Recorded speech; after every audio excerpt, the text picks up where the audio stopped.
నువ్వు అప్పు మీద మనసులో ఇంత ప్రేమ దాచుకుని పైకి ఏమీ లేనట్టు నటిస్తున్నావరా? నీలో నువ్వే బాధపడుతూ నీ ప్రేమని కూడా నీలోనే సమాధి చేయాలని చూస్తున్నావా? నా తమ్ముడు ఇంతలా బాధపడుతుంటే నేను చూస్తూ ఎలా ఊరుకుంటానురా? నీ ప్రేమను బయటికి తీసుకురావడమే కాదు, దాన్ని గెలిపిస్తాను కూడా. అవునా? సరే అక్క, నువ్వు చెప్పాక ఎందుకు ఆలోచిస్తాను చెప్పు. వెంటనే వచ్చి చూసుకోమను. రమ్మని చెప్పు. ఎవరినే రమ్మని చెప్తున్నావు? మా అక్క మీనాక్షి ఫోన్ చేసిందయ్యా. తనకి తెలిసిన ఒక మంచి సంబంధం ఉందట. అబ్బాయి కానిస్టేబుల్ అంట. సొంత ఇల్లుంది. కాకపోతే మధ్యతరగతి కుటుంబం. ఒక్కడే కొడుకు. అప్పు ఫోటో వాళ్ళకి పంపించారంట. వాళ్ళకి అమ్మాయి నచ్చింది. వెంటనే పెళ్లి చూపులకు వస్తామని చెప్తే ఈ రోజే రమ్మని చెప్పాను. ఆ విషయం తర్వాత ముందిలా పెళ్లి చూపులకు వస్తున్నారని అప్పుకి చెప్పావా? అది అప్పు మొత్తం విన్నావు కదా. మీ పెద్దమ్మ మాట్లాడిన సంబంధం. ఆ అబ్బాయి మంచివాడంట. రేపు చూసుకోవడానికి రమ్మని చెప్పాను. ఏమంటావ్? నా జీవితం ఎప్పుడూ నాకు నచ్చినట్టుగానే ఉండాలి, నా జీవితానికి సంబంధించిన ప్రతి నిర్ణయం నేనే తీసుకోవాలి అని ఇన్ని రోజులు దానివల్ల ఎన్నో సమస్యలొచ్చాయి. దాని కారణంగా మీరు చాలా అందుకే నేను నిర్ణయం తీసుకోవడం మానేశాను. మీకు నచ్చినట్టుగా చెయ్యండి. అలా అనకురా. ఏదైనా సరే నీకు నచ్చితేనే మేం చేస్తాం. నీ సంతోషమే మాకు ముఖ్యం. నాకు నచ్చింది ఏది జరగనప్పుడు కనీసం మీకు నచ్చిందైనా జరిగితే మీరన్నా సంతోషంగా ఉంటారు కదా నాన్న. ఇది నీ జీవితం అప్పు. అది మీరిచ్చిందే కదా నాన్న. మీకు నచ్చినట్టుగానే చెయ్యండి.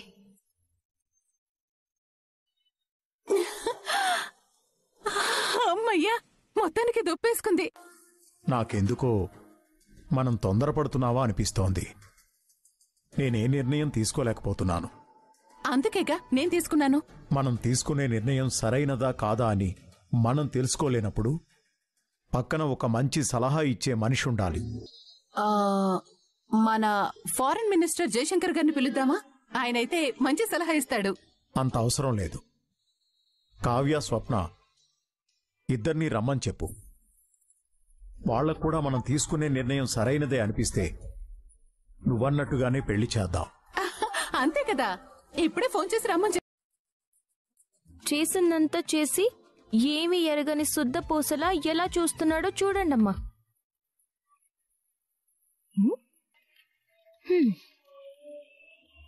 ఏమండి, ఈ రెండిట్లో ఎందుకు?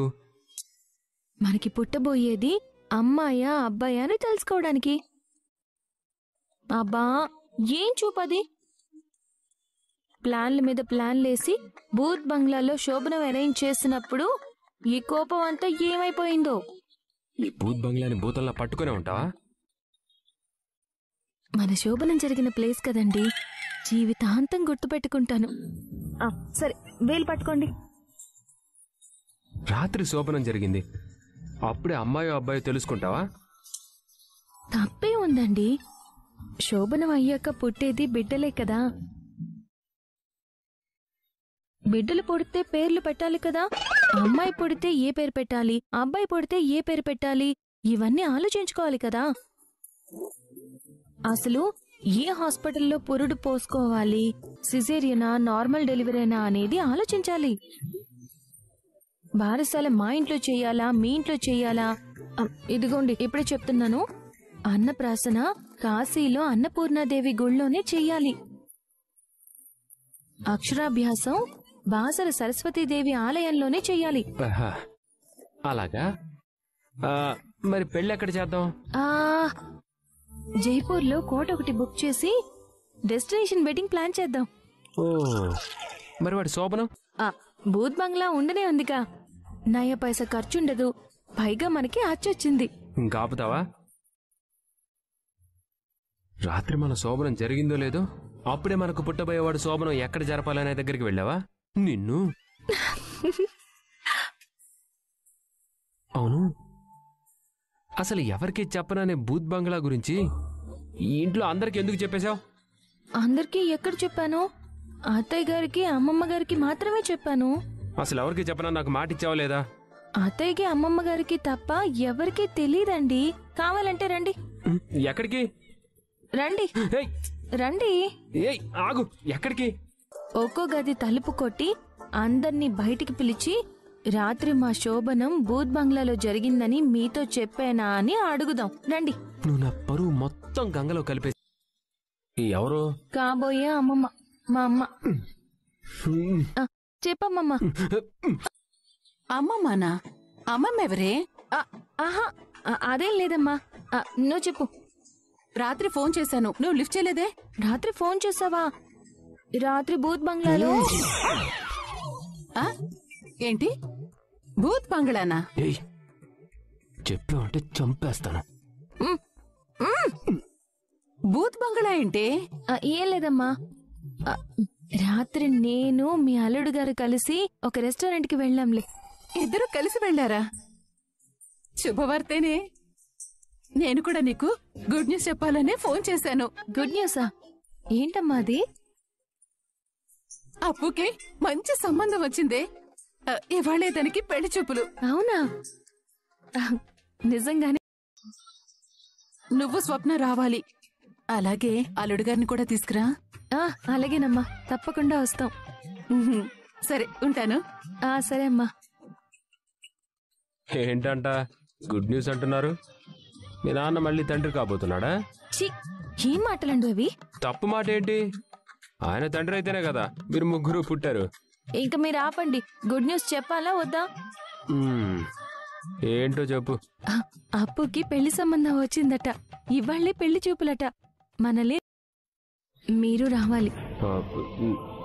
నాకు కొంచెం పనుంది, నువ్వు వెళ్ళు. సరే, నేను వెళ్ళి మా స్వప్నక్కని రెడీ అవ్వమని చెప్పొస్తాను.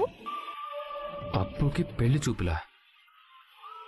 ఈ విషయం అడ్డం పెట్టుకుని కళ్యాణ్ మనసులో మాటని బయట పెట్టు.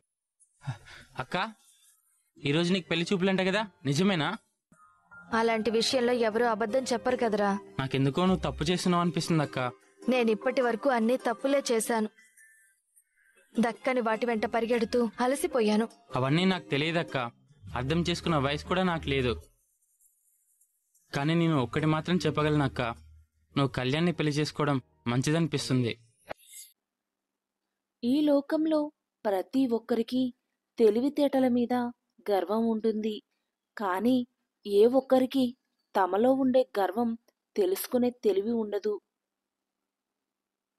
కోల్పోవడంలో ఉన్న బాధ తెలిసిన వారు ఇతరులను దోచుకోరు. ఇవ్వడంలో ఉన్న ఆనందం తెలిసిన వారు ఉన్నది దాచుకోరు. దూరం దూరంగా నాటిన మొక్కలు కూడా అవి పెరిగే కొద్దీ దగ్గరవుతాయి. కానీ మనుషులు పెరిగే కొద్దీ దూరమవుతున్నారు.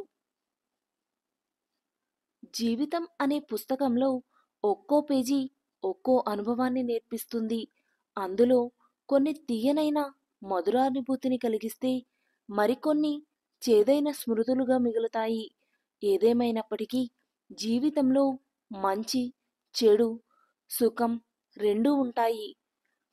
మంచితో కూడిన సుఖం అందరితో పంచుకోవాలి అనిపిస్తుంది. చెడుతో కూడిన దుఃఖం ఒంటరిగానే భరించాల్సి వస్తుంది. ఇదే జీవిత సత్యం.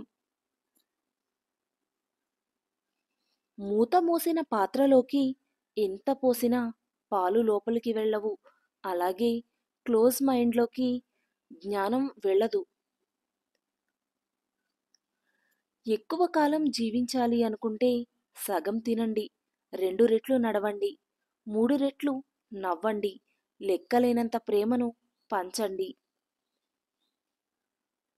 మనిషి తనలోని శత్రుగణం పట్ల అప్రమత్తంగా ఉండకపోతే అన్ని విధాలా పతనం తప్పదు. మొదటి శత్రువు కోరిక. మనిషి కోరికలను అడ్డుకట్ట వేయకపోతే అతడి కొంప ముంచుతుంది. రెండో శత్రువు క్రోధం. ఇది యుక్త విచక్షణను నశింపచేస్తుంది. మూడో శత్రువు లోభం. లోభి డబ్బును తప్ప దేనిని ప్రేమించడు. నాలుగవ శత్రువు మోహం. తాను కోరేది ఎలాంటిదైనా అదే కావాలనిపిస్తుంది. ఐదవ శత్రువు మతం. అధికారం, డబ్బు వల్ల మనుషుల్లో మదం పెరుగుతుంది. 6వ శత్రువు అసూయ. ఎదుటివాడి పురోగతి కంటికి ఇంపుగా మారి వారిని పడదోయాలని చూడడం.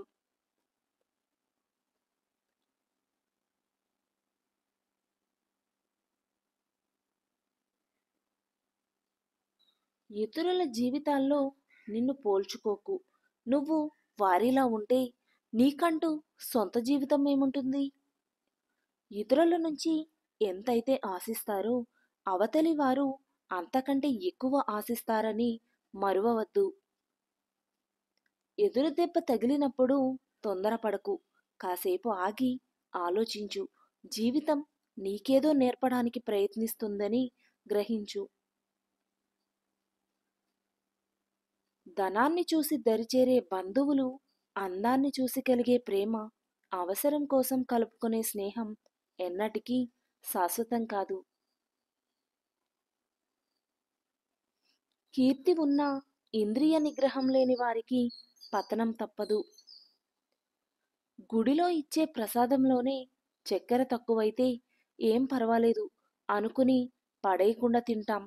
అలాంటిది దేవుడు ఇచ్చిన జీవితంలో ఏవో 2 రోజులు బాలేవని తప్పుడు నిర్ణయాలు తీసుకోకూడదు. ఏం పర్లేదు అనుకుంటూ ముందుకు వెళ్ళాలి, అంతే.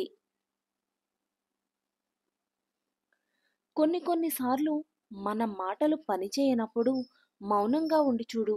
ఆ మౌనం ఎదుటివారి గుండెల్లో గుబులు పుట్టిస్తుంది. భయం సుత్తిలాంటిది. గెలుపు ద్వారాలకు మేకులేసి కొట్టేస్తుంది. టెన్షన్ విషం లాంటిది. గెలుపుని చంపేస్తుంది. ఎవరితోనూ మీ రహస్యాలు చెప్పుకోవద్దండి. మీ రహస్యాలను మీరే దాచుకోలేకపోతే మరి ఇతరులు ఎలా దాచుకుంటారు? ఒక్కసారి ఆలోచించండి. లక్ష్యం వేరు, కోరిక వేరు. కోరిక తీరాలని పరిగెడితే తగిలేది ఎదురు దెబ్బలే. అదే లక్ష్యం నెరవేరాలని అడుగులు పడితే ఎదురొచ్చేది విజయాలే. మనిషి బ్రతకడానికి పెద్దగా ఖర్చు ఉండదు. కానీ ఎప్పుడైతే ఎదుటివారిలా బ్రతకాలి అనుకుంటాడో అప్పుడే ఖర్చవుతుంది. మౌనం కంటే మాటలే ఎక్కువ పని చేస్తాయి అని అనుకున్నప్పుడు మాత్రమే నువ్వు మాట్లాడు. ప్రపంచంలో ప్రతి ఒక్కరూ మంచివారే. మోసం చేసే అవకాశం రానంత వరకు. ఈ వీడియో కనుక మీకు నచ్చినట్లయితే please do like, share and subscribe to my channel. Thank you for watching the video.